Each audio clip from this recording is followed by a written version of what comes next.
My name is and this paper is abstractive and extractive text summarization using document context vectors and recurrent neural net. The main idea is that they provide the context vectors for doing the text summaries. And why do they want to do the text summaries? For reducing users' cognitive load, or let's say for applicable in mobile devices. Here is an example of having a product description, and if you open it with the mobile version, then it will always provide you a shorter text summaries of that full description provided by the user.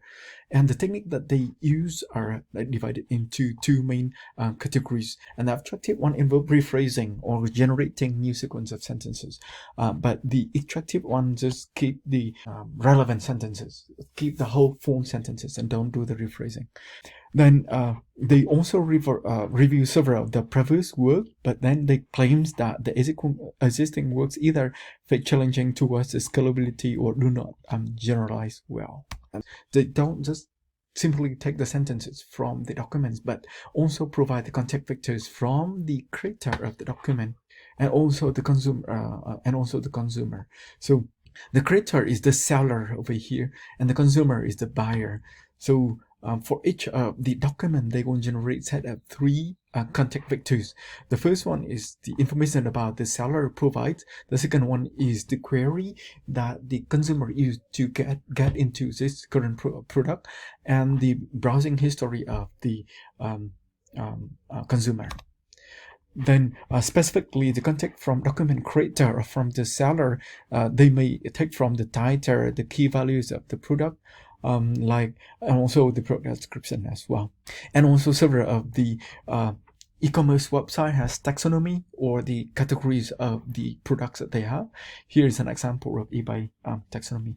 The main idea is that they will count the word frequency from the seller, and then after that they will do the normalization to generate a unique vector from the seller. The next one is from the consumer. So it's like the base query or the software recommendation or browsing history of the consumer. Then from the consumer, they also count the frequency of words inside the set of words inside the query set. Similarly, for count the frequency of words inside the set words in browsing set. Then also they normalize them into unit vector. So here will be 4 steps in their algorithm. The first one is generate the 3 context vectors from the seller, from the query, and from the browser. Then they combine them. They currently use constant of 1 for everything. After that, they reweight the term frequencies by the inverse document frequencies. This one is very similar to term frequency and inverse document frequencies. The difference is that in here they use the raw count. They don't use the weighted version, log version, okay, for the term frequencies.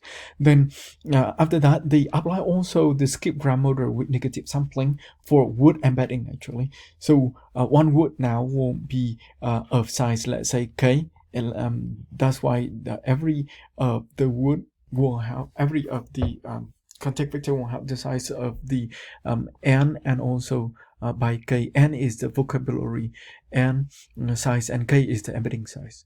Then from all of this information, now we have the information in there to give the score for every sentence of the document that we need to make the summary.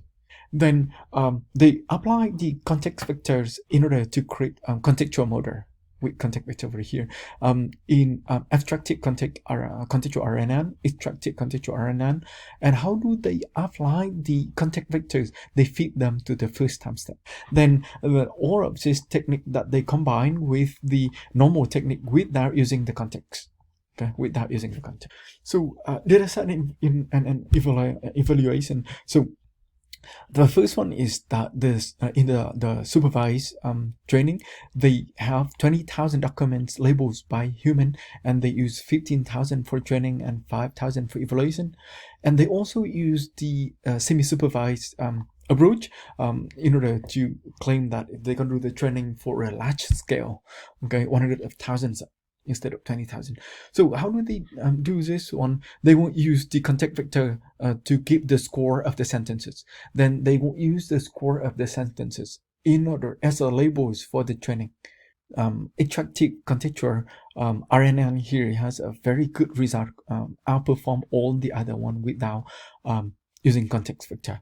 And also, in order to compare the supervised and semi-supervised approach, this one is a performance between the semi-supervised and also supervised. So with semi-supervised, we can generate a lot of label, so the quality of the training is a lot better. The semi-supervised means generating labels using the context vectors, but evaluation here, they evaluate on human labels. Okay, this one provides very interesting work which provide context vectors for the document in order to do the abstractive summary, text summary, and also extractive text summaries. And also they can use the context vector to generate the score in order to do the supervised learning.